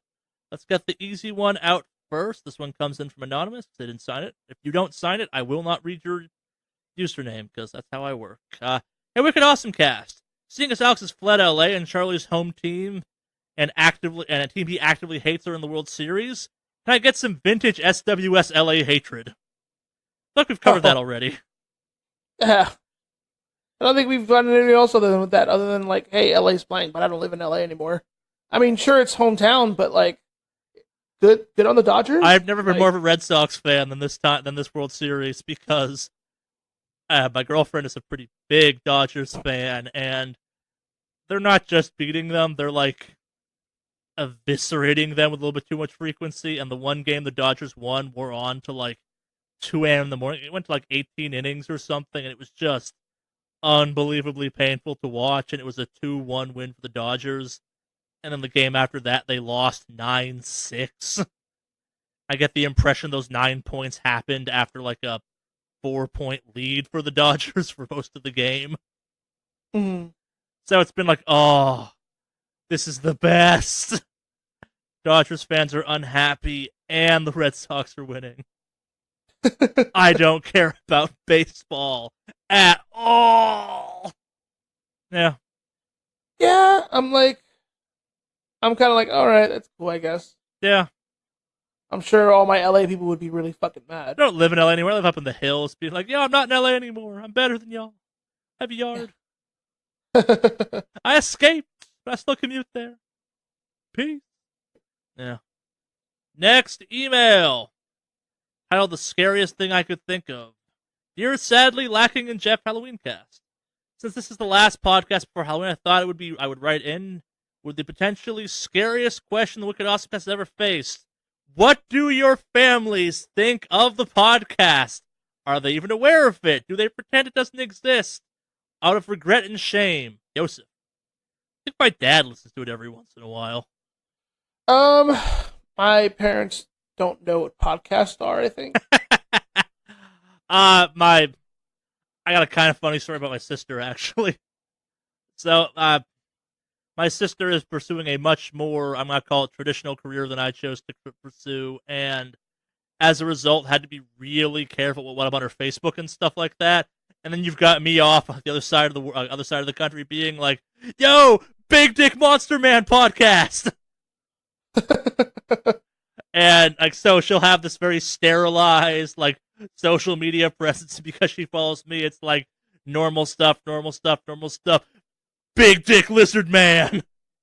So, she's aware it exists, and I think she wishes it didn't. Like, not active, I think she just wishes she wasn't aware of its existence. Uh-huh. And that was a little bit less, like, in-your-face weird. My family doesn't care. They're used to it. You gotta remember, I went to Guar last year on the night before Thanksgiving, and then my dad got like explaining what Guar was to half of my family, and like showing pictures, and they're like, this seems like a Charlie thing to get up to instead of coming to Thanksgiving. And like half my family was like, oh, explain this Guar to us, and half of them were like, God, it's Charlie. Yeah, my parents don't give a fuck on that topic. They're like, it's not illegal, who cares? Makes them happy. Yeah. Yeah, my dad might possibly listen to it someday. I don't think so, but son, what's a video game? You still play World of Warcraft? Yeah, he'll probably be like, go out and do something. So, yeah, that's pretty much just how it goes with my family. They're not super tech savvy. Like I'm just barely starting to message my parents on Facebook. It's a dangerous door to open. Yep. It's like texting, but through Facebook. Yeah. I remember the day one of my friends beat the shit out of me because my mom taught his mom how to text. I'm like, I can't even blame you on this one. I deserve this. I brought texting into their parents. This was my fault. Alright, next email. Thank you for writing in, Joseph. This next one is kind of personally aimed at me, which I found pretty funny. Dear Wicked Awesome Cast, my question is a simple one. What the hell does Charlie do for a living? It's been well established Alex works in IT, but the topic of what Charlie does always seems to left intentionally vague/open and just in the entertainment industry. I think there's been talk about how Jeff and him used to be roadies or something. Jay from Rochester, New York. I used to be a roadie, yeah. Do we actually never say what the fuck I do for a living on this thing? I don't think we've ever said what you actually do. Yeah. That's partially because what I do on paper sounds incredibly douchey. And like I'm lying about it. Nah, I design theme parks for a living, technically. Oh, there you go.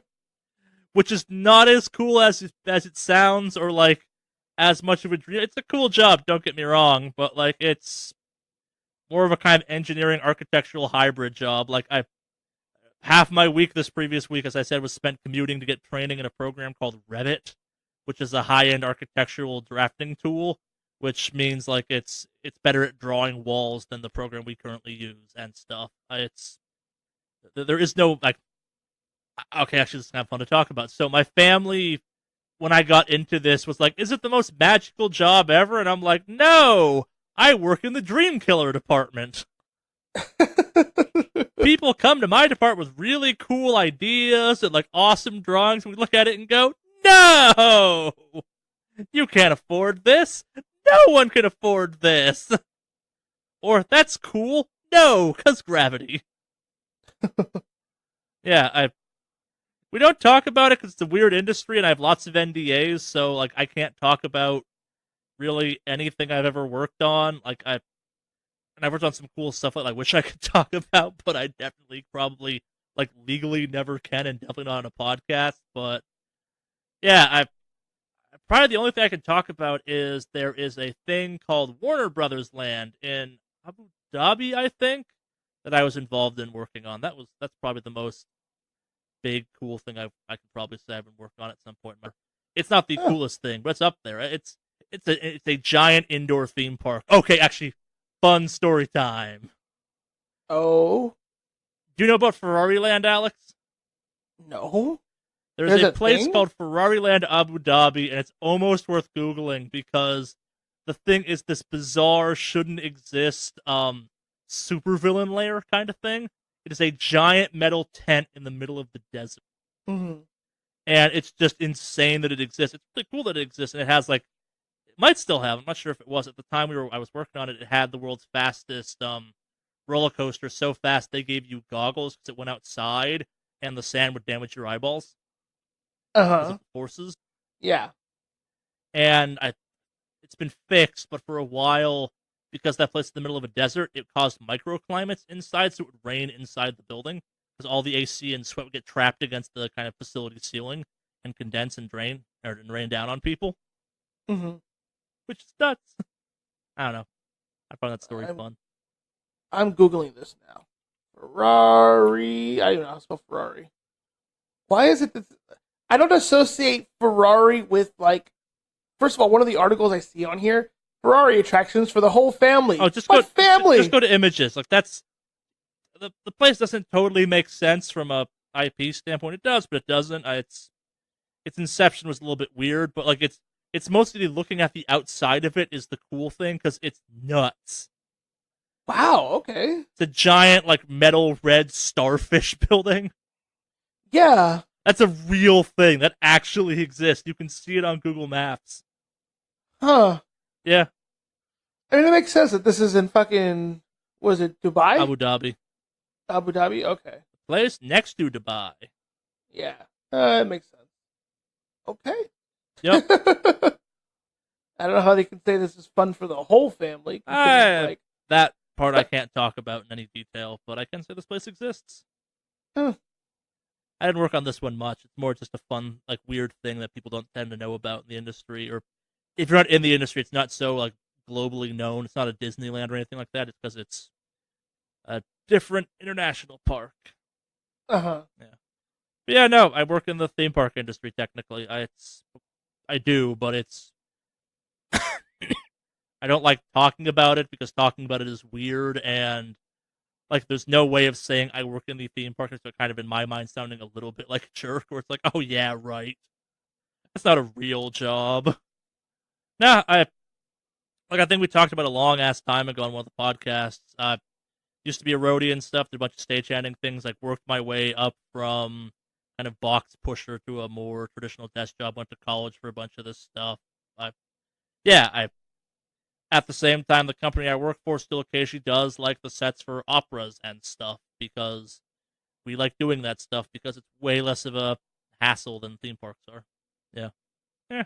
So what is the funnest project you've worked that you can talk about without having to worry about an NDA right now?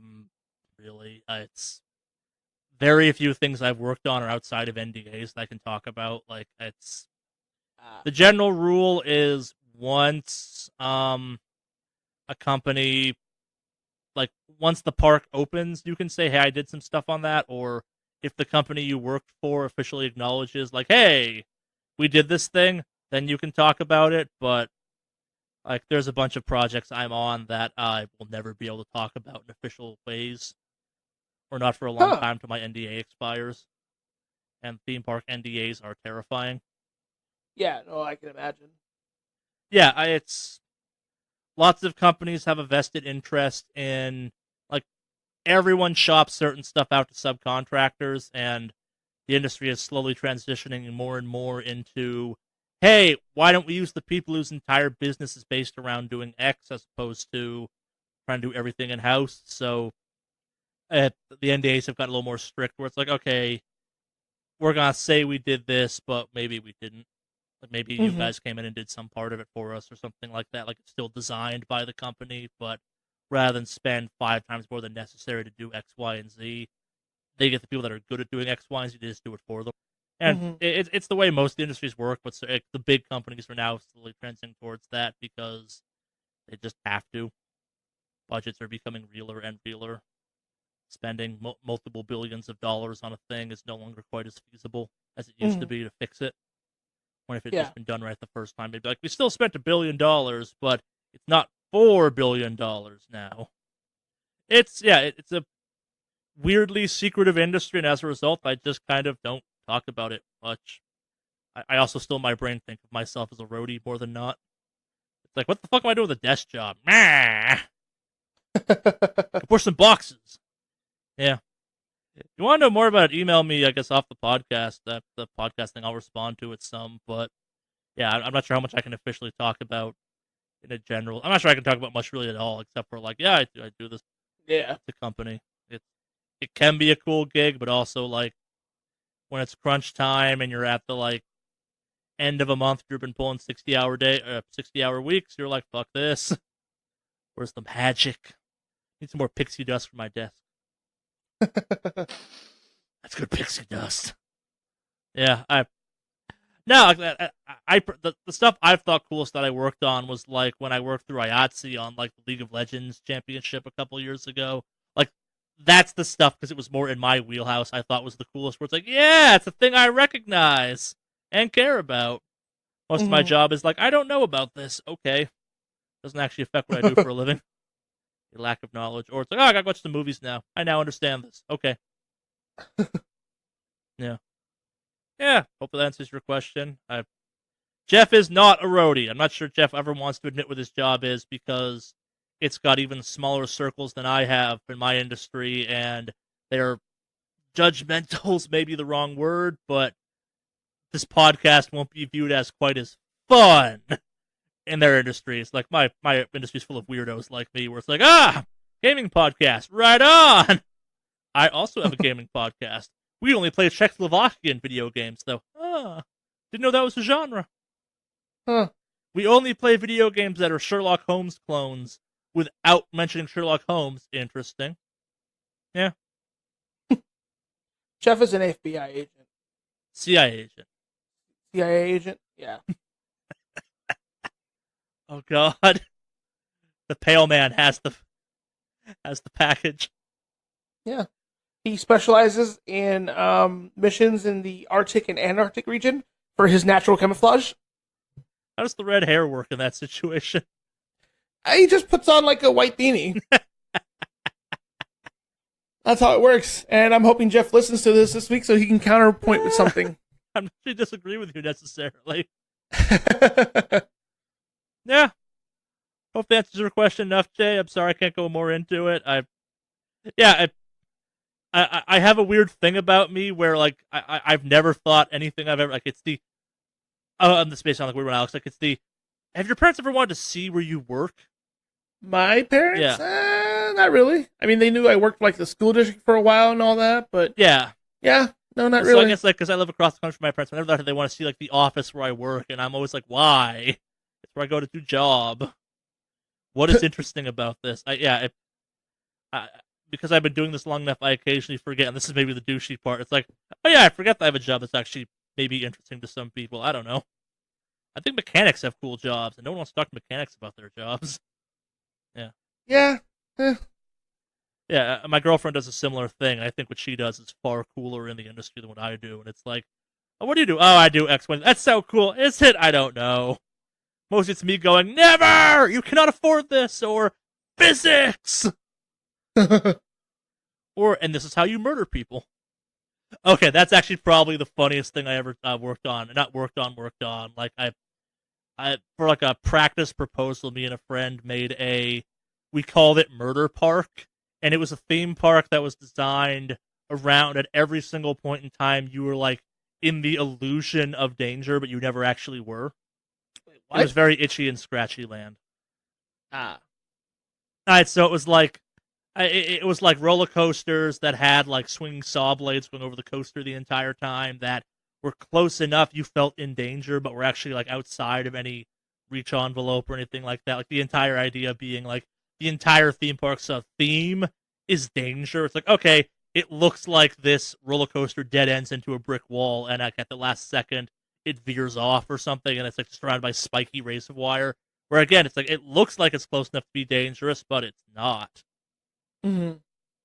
I don't know. We had fun playing around with the idea for it. Like, it was obviously never going to get built, but it was like, hey, for practice, let's do this thing. Let's spec rides and stuff. It'll be dumb. Murder Park. It's like Jurassic Park, but honest. But actual murder. Yeah.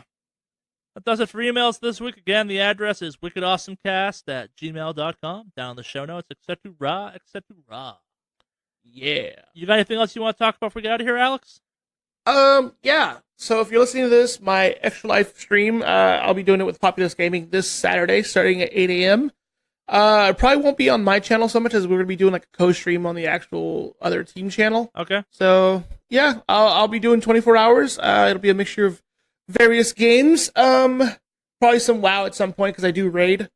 But yeah, that'll be happening this Saturday leading to Sunday, 8 a.m. I believe is start time. And of course coincides with National Extra Life event doing their thing. Right on the same weekend as BlizzCon, yay! I hate that they picked BlizzCon weekend the same weekend every fucking time. But you must choose your allegiances. Yep, pretty much. So yeah, I'll be doing that. Cool. Yeah, anything that's pretty much it. Nothing else fancy than me. Fancy, I guess, at the moment, other than like, hey, I'm on the social medias. You should come check me out. I occasionally post dumb things here and there. So, Mave Online is all my handles, so. Cool. Mm-hmm. All right. Yeah. Well, if that's it. Email us, etc. I think my shelving stuff for the studio's coming in the near future, so videos may actually return. So, who knows on that topic. But, yeah. If that's it, happy Halloween and do the metal.